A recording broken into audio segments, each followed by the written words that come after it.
Hello बच्चों, let us read the question first. Question में बोला गया है boron takes part in photosynthesis, activation of enzymes involved in respiration, transport of carbohydrates through phloem और nitrogen metabolism. Boron इनमें से कौन से प्रोसेस में हेल्प करता है? तो इसके लिए हमें जो की कॉन्सेप्ट को यूज करना है वो है बोरॉन के यूजेस देखेंगे। बोरॉन का यूज प्लांट्स के अंदर कैसे किया जाता है वो देखेंगे।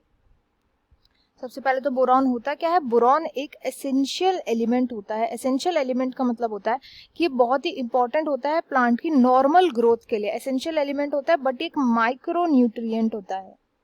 माइक्रो न्यूट्रिएंट होता है। माइक्रो न्यूट्रिएंट का मतलब कि ये स्मॉल अमाउंट्स में चाहिए होता है। ऑल्दो एसेंशियल तो होता है पर ये स्मॉल अमाउंट में चाहिए होता है प्लांट को। अगर ये स्मॉल अमाउंट से ज्यादा में प्रेजेंट होगा तो ये टॉक्सिसिटी भी कर सकता है प्लांट के अंदर। अब बात आती है इसके मेन फंक्शंस क्या होते हैं प्लांट में। फंक्शंस क्या होते हैं? तो बोरॉन का सबसे पहला मेन फंक्शन होता है कि ये सेल की जो वॉल होती है उसको फॉर्म करने में हेल्प करता है।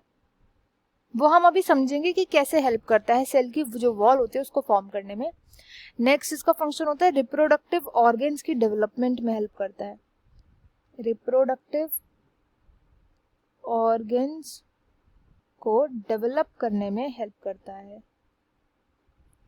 जैसे कि रिप्रोडक्टिव ऑर्गन्स में आ गया यहाँ पे जो पॉलिनेशन होता है उसमें हेल्प करता है। ये पॉलिनेशन करवाने में हेल्प करता है। सीड एंड फ्रूट के बनने में भी, इनके डेवलपमेंट में भी हेल्प करता है। नेक्स्ट मेन फंक्शन जो आता है बोरॉन का वो होता है कि कई सारे जो दूसरे एलिमेंट्स होते हैं जैसे कैल्शियम हो गया, पोटेशियम हो गया, मैग्नीशियम हो गया एटसेट्रा, इन सभी को एब्जॉर्ब करवाने में हेल्प करता है। इन सभी के एब्जॉर्प्शन में भी हेल्प करवाता है एंड इसलिए सेल डिवीजन में हेल्प करता है। क्योंकि सेल डिवीजन में जब सेल वॉल बनती है तो उसमें कैल्शियम भी यूज होता है। तो उस वजह से कैल्शियम को जब ये इसको सीमेंट करवाना होता है तो उसमें बोरॉन का यूज किया जाता है। कैल्शियम को सेट करने में हेल्प करता है ये। साथ ही साथ जब ट्रांसलोकेशन होना होता है, ट्रांसलोकेशन का मतलब होता है कि जब फूड पास होता है, जब फूड ट्रेवल करता है from the source to the sink, source से सिंक पे ट्रैवल करता है फूड। तो जब फूड जो होता है प्लांट के अंदर वो क्या होता है? वो होता है सुक्रोज। सुक्रोज होता है मेन फूड। सुक्रोज को ट्रांसपोर्ट किया जाता है। जब इसका ट्रांसलोकेशन किया जाता है तो वाटर पोटेंशियल जो होता है वो चेंज होता रहता है।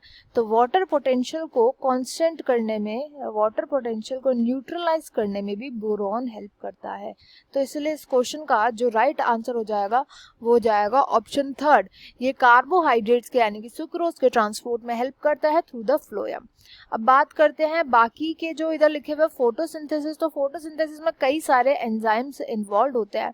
जैसे यहाँ पे मोलिब्डेनम, मैंगनीज इन्वॉल्व होता है, मैग्नीशियम इन्वॉल्व होता है एटसेट्रा। नेक्स्ट आता है एक्टिवेशन ऑफ एंजाइम। तो एक्टिवेशन ऑफ एंजाइम्स में तो कई सारे मैनी एलिमेंट्स जो होते हैं वो इन्वॉल्व होते हैं। Many elements are involve.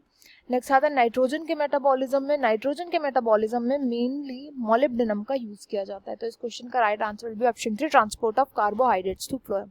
I hope you understood well. Best of luck and thank you.